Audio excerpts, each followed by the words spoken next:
All right, this is chapter 2, all about measurements in chemistry.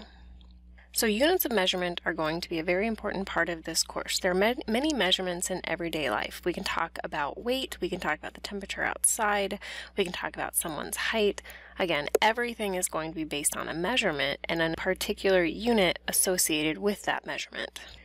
Scientists use the metric system of measurement and have adopted a modification of the metric system that's called the International System of Units as really this idea of a worldwide standard. So the International System of Units is just kind of loosely abbreviated as SI unit, and it's the official system of measurement used throughout the world for units involving length, volume, mass, temperature, and time.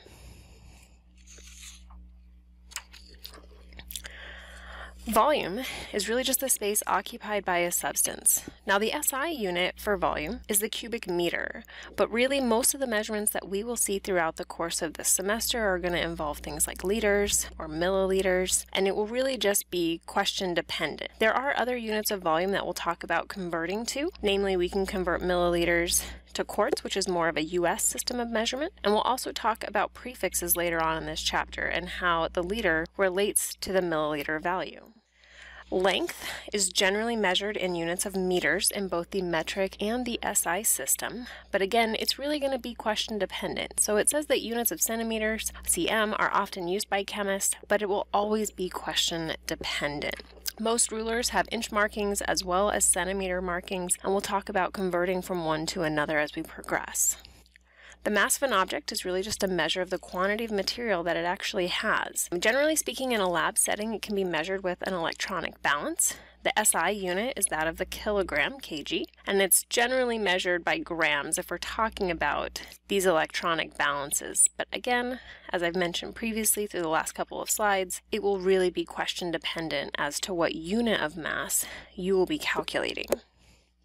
We will talk about temperature more in chapter 3, but as a little bit of an intro, temperature is really just the measure of how hot or cold an object feels. We will talk a good bit about temperatures measured in degrees Celsius. We will also introduce the Kelvin system, which is the SI unit. Most of us are more familiar with degrees Fahrenheit.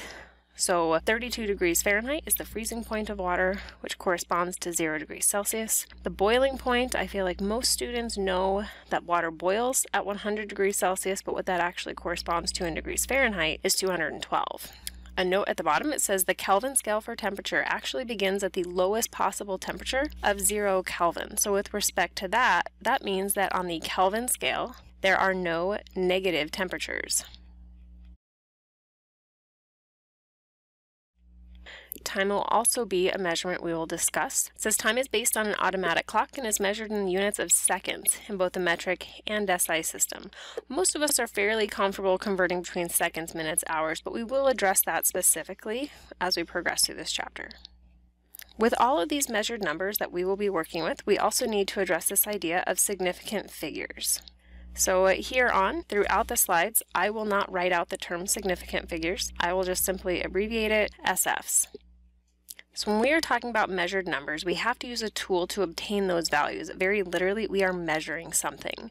So it says a measuring tool is used to determine a quantity such as the length or the mass of an object. It's going to provide numbers for a measurement that are measured numbers. And when we're measuring these, they actually require us to give a guess for certain decimal places or certain values of the measured number. If we look at the ruler here, it's in centimeters, and it's being measured from 0 all the way up to just past 5. We don't have any markings in between those integer values. If we look at the stick that's being measured, I can say with certainty that it's longer than 4 centimeters, but it's definitely not yet to 5. So I have to make a guess on that middle value. So I can say with certainty that it is 4, but this next place value is where I'm guessing. So to me it looks like almost halfway in between 4 and 5, so I'm going to guess that the length of this stick is 4.5 centimeters. So when we're giving this guess, it's always one decimal place beyond whatever measuring markings are on the device that we are using. For this learning check, it says, what is the length of the red line? If we look at the markings on this ruler, we can for sure say that our reading is past 9 centimeters. We've got 9.1 centimeters, 9.2, but again, I have to give a reading that goes one place beyond the measurement markings on this system. So if we kind of etch down here, it honestly looks like it's smack dab on the 9.2 mark. So I feel comfortable saying that this is equivalent to 9.20 centimeters. Option 3 would be our correct answer. So getting into this idea of significant figures, it says in a measured number, the sig figs are all of the digits including the estimated digit. They will include all non-zero numbers. These are really meaning we're just saying any values 1 through 9. Zeros are usually where we get some confusion. It says zeros may or may not be significant.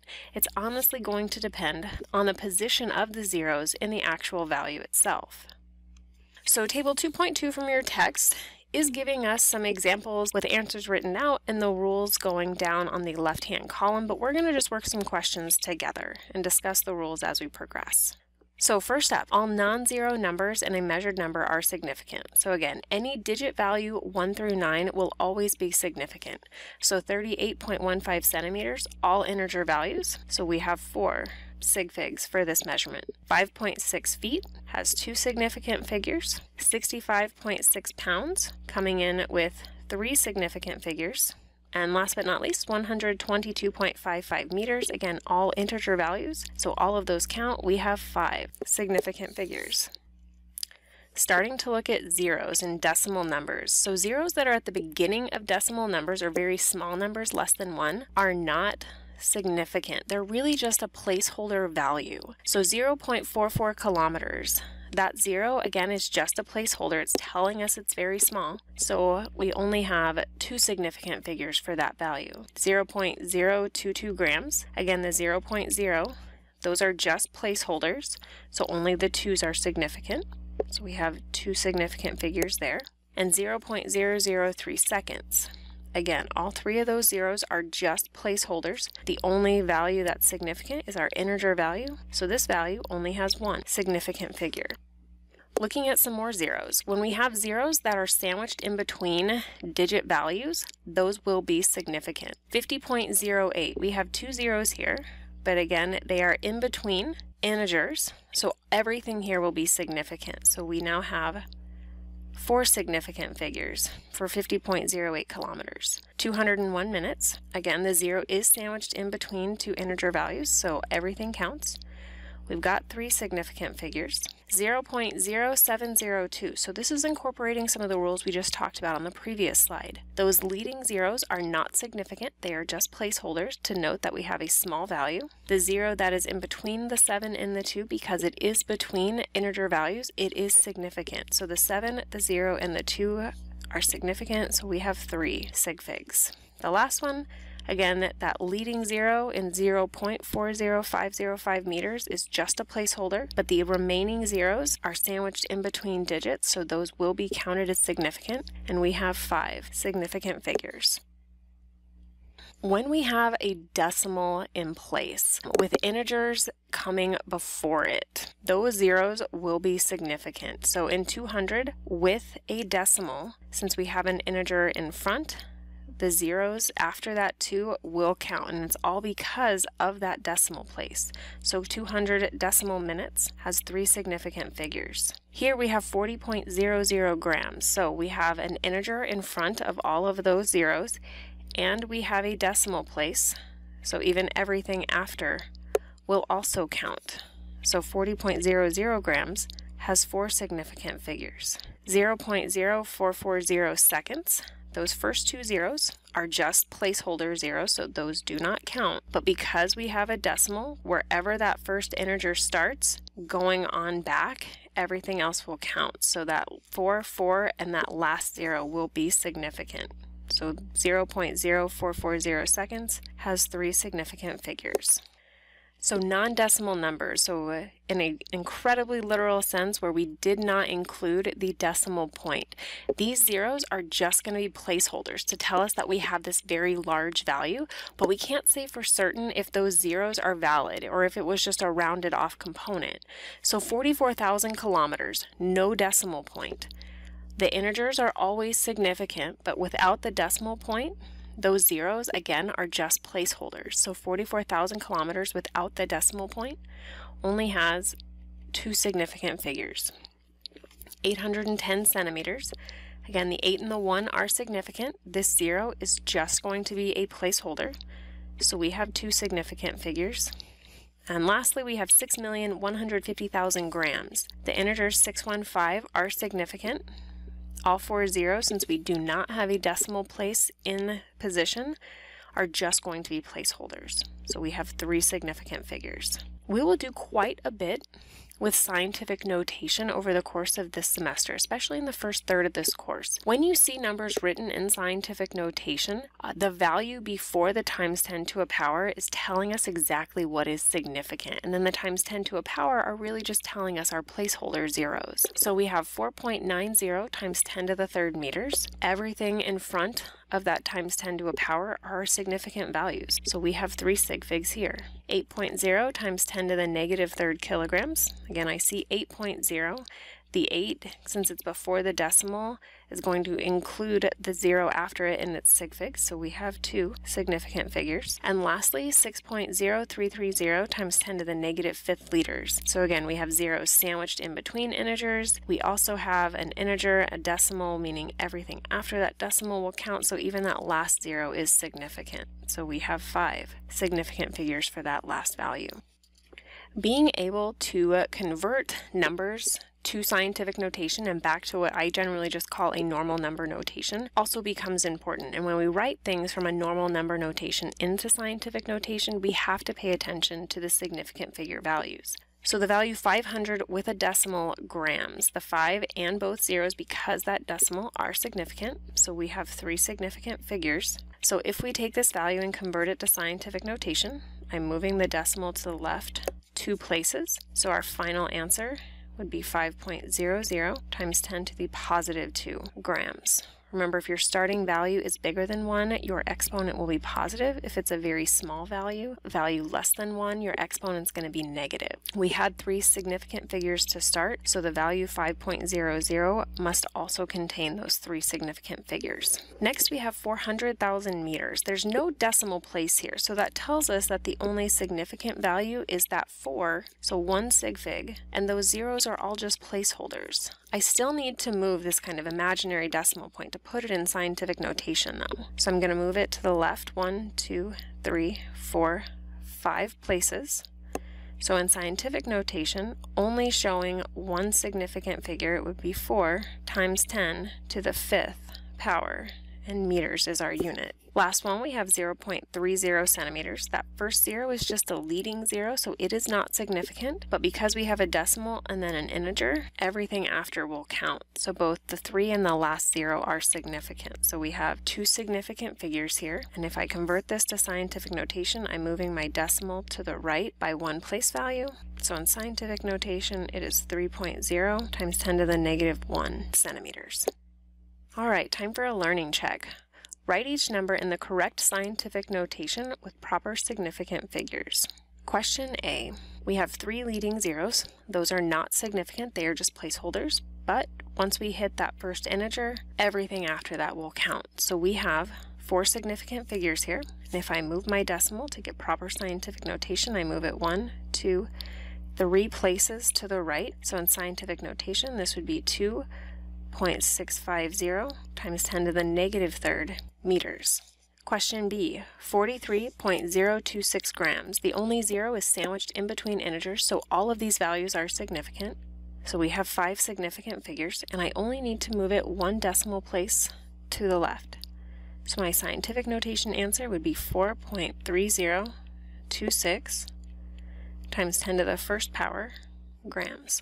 Question C, we have 1,044,000 liters. The zeros at the end are just placeholder zeros because we do not have a decimal, but the 0 in between the 1 and the 4, because it is in between digits, is significant.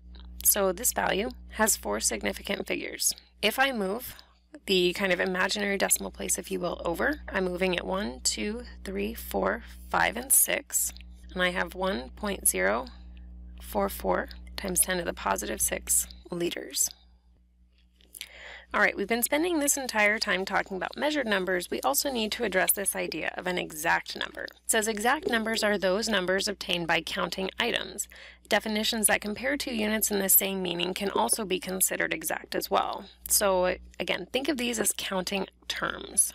So 8 cookies, again, I can count cookies that are on a plate. 2 baseballs, I can count in this image that there are 2 baseballs there. There's no question, there's not 2.2, it is exactly 2. I know that there are exactly 12 inches in 1 foot. And then our prefix values, which we will talk about soon. There are 1,000 grams exactly in 1 kilogram. These are all exact values. There is nothing uncertain about them. So we've been spending a good chunk of time talking about significant figures and how to determine the significant figures and values, but now we're going to transition into actually talking about significant figures and calculations. So before we get into actual mathematical manipulations, we need to address rounding. So it says in calculations, calculated answers are usually rounded off. Rounding rules are used to obtain the correct number of significant figures. These rules are really no different than what I would say the majority of us learned even back in primary school. It says if the first digit to be dropped is 4 or less, then it and all the following digits are dropped from the number. And I will usually use the term that we round down, or some will just say we stay the same with the last value that we keep. If the first digit to be dropped is 5 or greater, then the last digit that we kept is going to be increased by 1. And I will usually refer to this as saying just round up.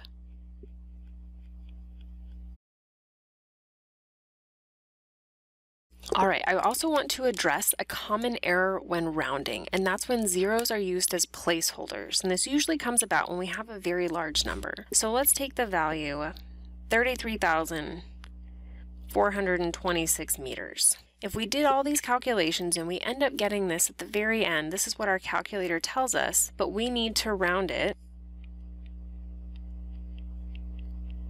to 2 significant figures. The first 2 integers are my significant figures, and that means I look 1 past for rounding. The 4 tells me I'm going to round down or stay the same. Now this is what I will commonly see for questions where this kind of rounding needs to take place. Some students will provide a final answer of 33 meters, which does contain 2 significant figures, but if we logically think about this value, we started with 33,000 plus some change, and now all of a sudden we only have 33 meters. If you were owed $33,000 and someone rounded it off to $33, that would not be an acceptable rounding system. So this is where we have to remember to include those placeholder zeros.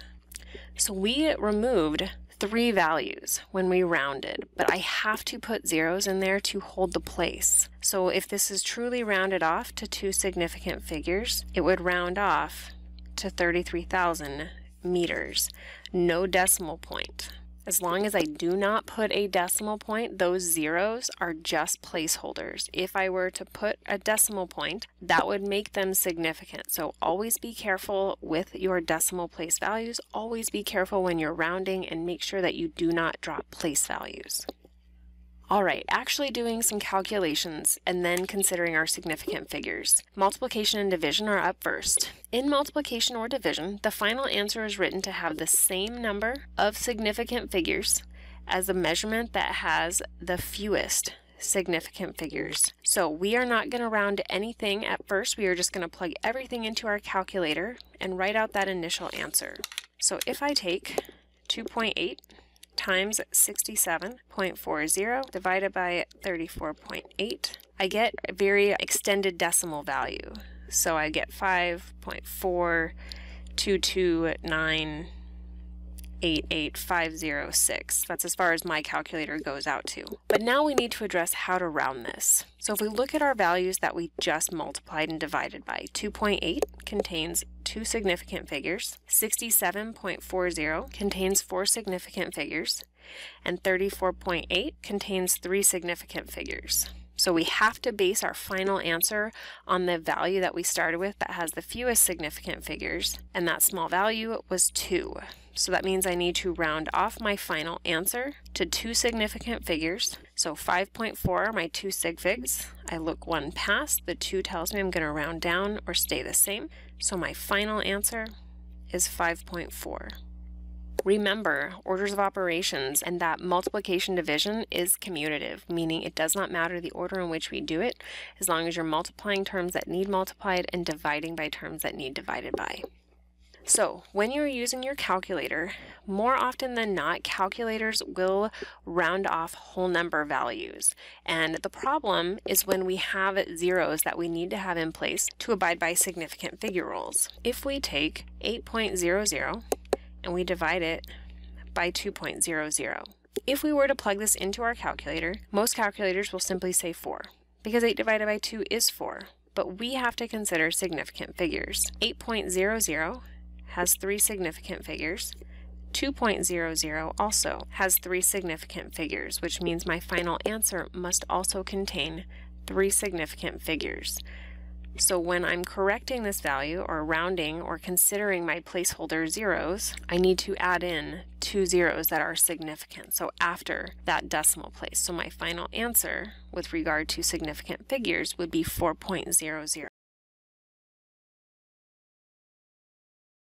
The abundance of the calculations that we will perform this semester will be multiplication and division, but there are some situations where we will be doing addition and subtraction, and the significant figure rules to follow after doing these kinds of mathematical manipulations are different than they are for multiplication and division. In addition or subtraction, the final answer is written so that it has the same number of decimal places as the measurement that has the fewest decimal places. So we are no longer looking at total significant figures. We are looking at how many decimal places a value goes out to. So if we add up these numbers, 2.012 plus 61.09 plus 3.0, we end up getting 66.102. Our first value at 2.012 goes out 3 decimal places, or to the thousands place. 61.09 goes 2 places after the decimal, or to the hundredths place. And 3.0 only goes 1 after the decimal, or to the tenths place. So our rules say that we have to go with the one that goes to the fewest decimal places. So the tenths place will be the deciding factor. So our value can only go out to 1 place after the decimal. The next number, the 0, tells us round down or stay the same. So my final answer is 66.1. Let's do another. 65.09 minus 3.0. Raw answer is going to be 62.09. Our first value goes to 2 after the decimal place. Our next value goes 1 after the decimal place. So our final value can only go to 1 after the decimal place. The 9 tells us to round up. So our final answer is 62.1. Section 2.4. Prefixes and equalities. In the metric and SI system of units, a prefix can be attached to any unit to help increase or decrease its size by some factor of 10. The prefix kilo is going to be relative to 1,000 of a base unit. So 1 kilometer, or 1 km, is equivalent to 1,000 meters, in this case meters being our base unit. The prefix milli also differs by 1,000, but it's a smaller value. So 1 millimeter is equivalent to 0.001 meters. The relationship of a prefix to a unit can be expressed by replacing the prefix with its numerical value. For example, when the prefix kilo in kilometer is replaced with its value of 1,000, we find that a kilometer is equal to 1,000 meters. So again, with these examples, all it's telling us is that kilo is the consistent piece. It's just the base unit that's changing. So 1,000 meters is equal to 1 kilometer. 1 kiloliter is equal to 1,000 liters. A kilogram is equivalent to 1,000 grams. So the consistent piece is the kilo to a base unit. You will be provided with these prefix conversion charts for your exam. It really comes down to understanding how to utilize them. The far right, the equalities, are really the only thing you will be using on the exam. These are the prefixes that increase values, so we've got tera, giga, mega, and kilo. And if we look at ones that decrease, we have deci, centi, milli, micro, nano, and pico. And again, this far right column, that is really the bulk of what you will use. And again, it is on the Exam 1 info sheet. It does have a note at the bottom. The prefix for micro, you will often see, if we're talking about micrograms, can be written as μg, but it means the same thing as mcg. Everything else is very consistent, but micro can be written in these two ways. Another note on conversions, especially when measuring volume, it says a cubic centimeter, or a cc, has the same volume as a milliliter. So these units are often used interchangeably. So 1 cubic centimeter, centimeters cubed power, is equivalent to 1 cc, which is also equivalent exactly to 1 milliliter. All right, a quick learning check. Identify the larger unit in each of the following. Milli or centimeters, the larger unit will be centi. Kilo versus centigram, kilo is the bigger unit. Deci versus micro, deci wins. And micro versus milli, milli wins. Make sure you understand the units for our prefixes. Those also can be found in the charts if you ever have any confusion on those. Next up, writing conversion factors, section 2.5. Equalities. You have seen some of these in the prefix charts, which we'll talk more about as we progress through the latter half of this chapter, and we'll also talk about how to utilize those in calculations. Equalities by definition are using two different units to describe the same quantity. They can be between units of the metric system or the US system, or we can have conversions that cross between the metric and US units. So 1 meter is equivalent to 1,000 millimeters, that's a metric conversion. 1 pound being equal to 16 grams, that's a US conversion. And 2.20 pounds being equivalent to 1 kilogram, that is a mixed system. So we've got US units going to metric.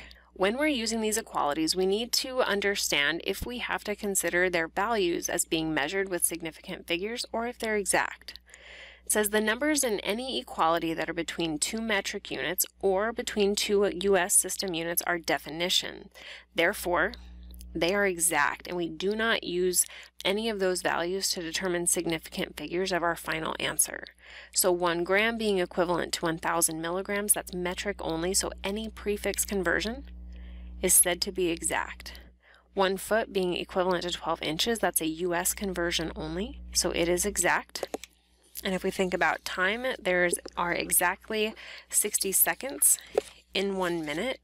So again, this is an exact value. When an equality consists of 1 metric unit and a US unit, one of the numbers in the equality is obtained by a true measurement, and that will count toward the significant figures in the answer. It will never be the 1 value. We're saying if 454 grams equals 1 pound, that means that we measured 454 grams to be exactly equal to 1 pound. So the 1 pound, that's an exact component. The 454 is measured. So this equality would contain 3 significant figures. 1 quart was measured to be 946 milliliters, so this also has 3 significant figures. 1 meter was measured to be 39.4 inches. This also contains 3 significant figures. There is one exception to the metric US crossing, and that is the equality that 1 inch equals 2.54 centimeters. This has actually been defined as being an exact value. So that is an exact number. We do not look to it for significant figures. There are a lot of conversions, and how they are ordered will really dictate how we interpret those values. So it says any equality can be written as fractions, and these are called conversion factors. Be sure to include units when you write these conversion factors. So if we look at the conversion factors for the equality of 1 hour is equivalent to 60 minutes, I can write it as 60 minutes over 1 hour. And that would read as 60 minutes per hour. But I could also write the reciprocal of this and write it as 1 hour over 60 minutes.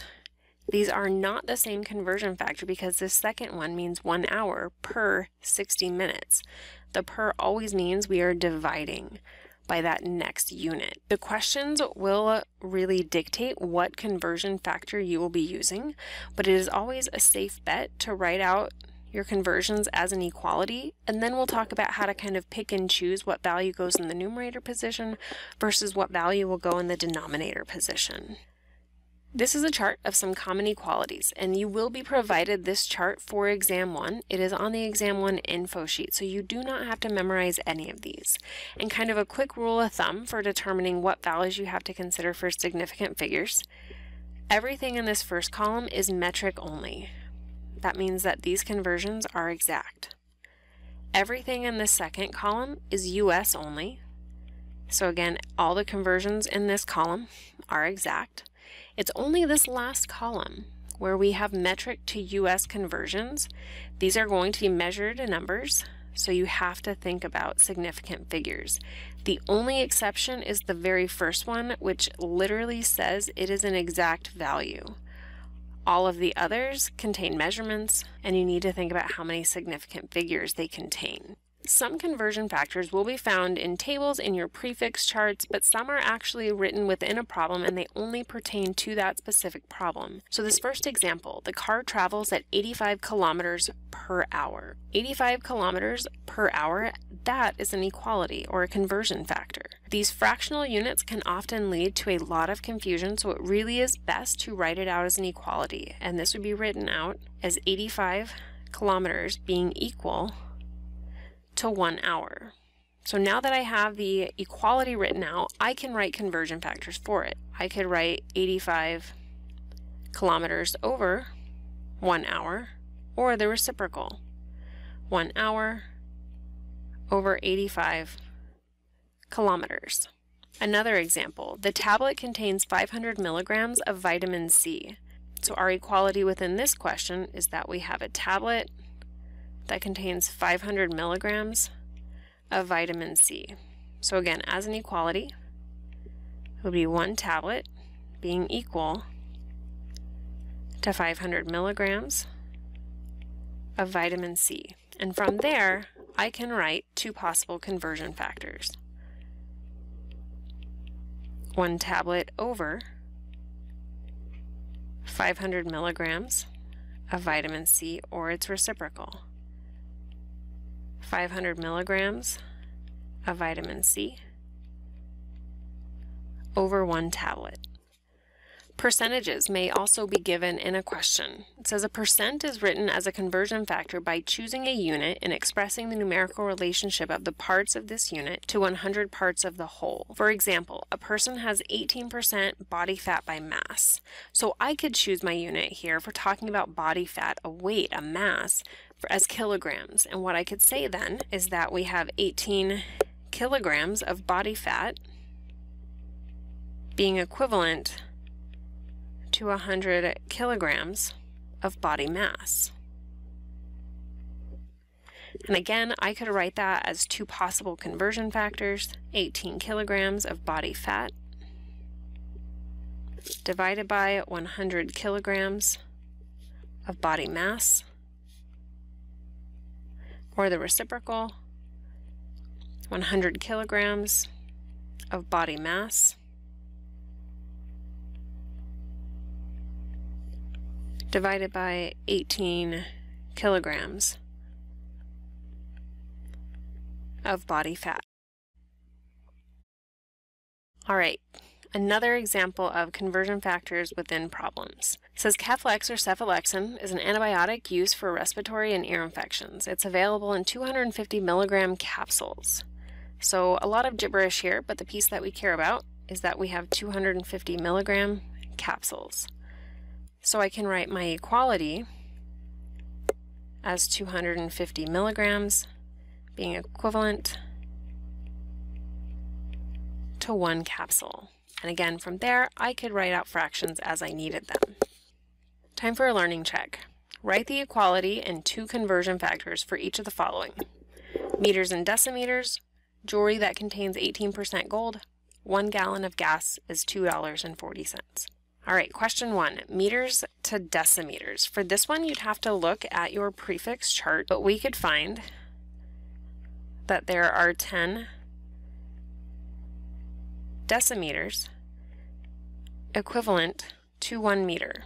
So my possible conversion factors would be 10 decimeters over 1 meter, or 1 meter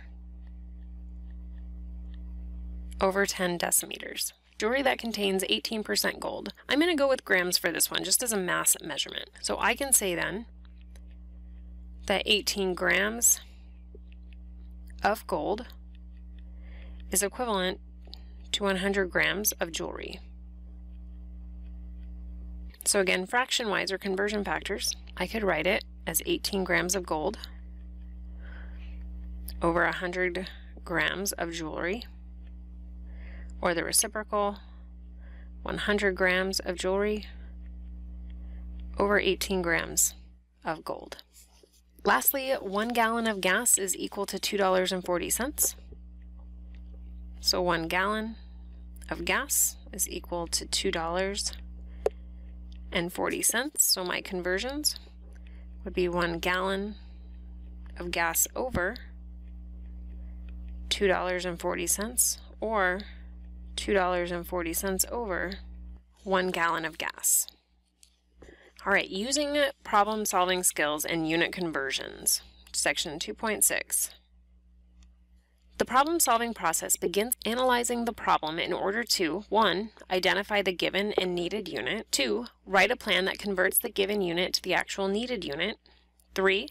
Identify one or more conversion factors that cancel units and provide the needed unit, and lastly, set up the calculation, and as I will always say, plug and chug those numbers out to get to your final answer. Example 1. If a person weighs 178 pounds, what is the body mass in kilograms? Our given information is 178 pounds. Our need is some amount in units of kilograms. For this, we can go back to the Exam 1 info sheet and look at the conversion chart, and we'll find that we have a conversion that goes directly between these two units. It is 2.20 pounds being equivalent to 1 kilogram. We can start with 178 pounds. You can put that over 1 as a placeholder if you find that helpful. And then the goal is to cancel units to get to our final unit and have that be the only unit we have left.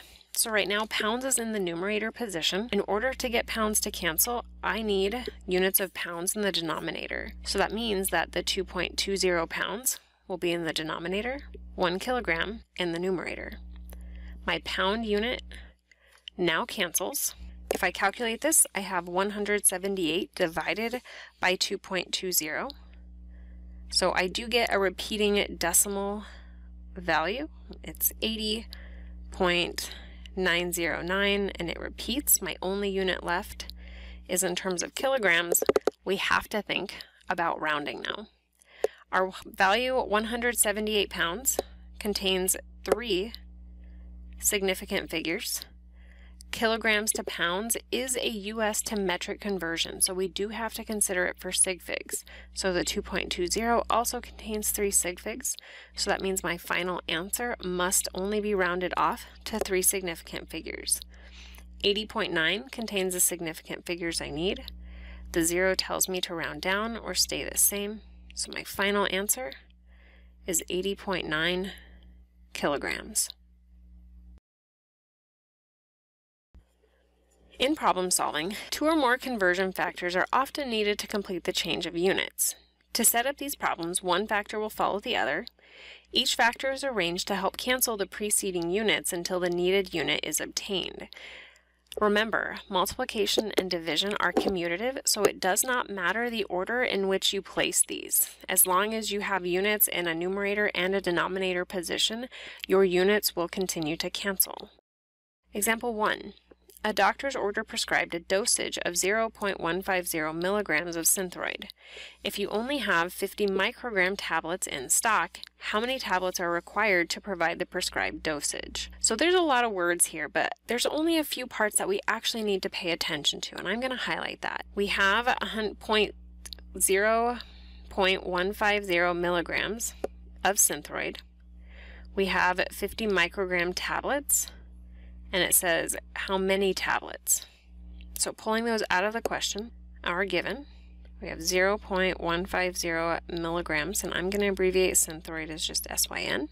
We have 50 with a decimal place, micrograms being equivalent to 1 tablet. That's an equality pulling it from the question. And our need is some amount of tablets. If you have multiple pieces and you are not sure where to start, the best thing to do is look at what our final unit needs to be, which is tablets, and the only piece of information that we have that actually contains it is our equality of 50 micrograms being equivalent to 1 tablet. So let's actually start this question with that equality. Our final answer must be in terms of tablets, so tablet must be in the numerator position. So 1 tablet over 50 micrograms. And again, tablet is the final unit that we need. It cannot get canceled. We need to cancel everything else. So that means we need to cancel micrograms in the denominator. But the only other value we have is in terms of milligrams. These only differ by a prefix conversion. If we look to our exam info sheet, in that conversion table, it does provide us with a milli to micro conversion. States that we have 1,000 micrograms being equivalent to 1 milligram. And again, the goal here is just to get micrograms to cancel. Now we have a milligram in the denominator. We also have a given information, the 0.150 milligrams of synthroid with a matching unit. So now we can use that last piece. Milligram is in the denominator, so our 0.150 milligrams of the synthroid would be in the numerator. This is not a conversion, so I can just put it over 1 as a placeholder. Milligrams cancels now, and we can calculate our final answer. I like to go in order so that I don't forget any of my terms. So I have 1 divided by 50 times 1,000 times 0.150. So my final answer is 3 tablets. Now let's think about significant figures here. Our final answer is in terms of tablets. So if you think of a medication, if you dump a bottle out, if you're counting your tablets, it is a counting value. It is going to end up being exact. So we do not consider significant figures for this. So 3 tablets being our final answer is absolutely correct because a tablet is a counting value. You don't measure a tablet, you only count them.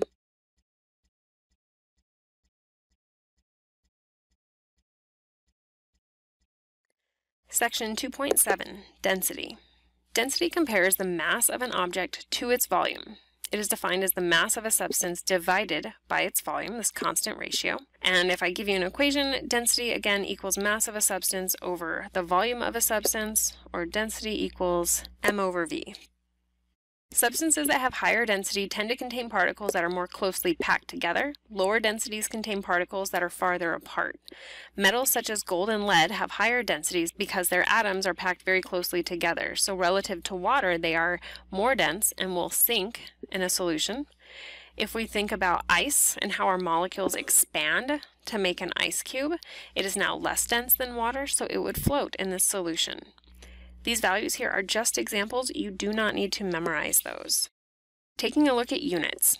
In the metric system, densities of solids, liquids, and gases are expressed with different units.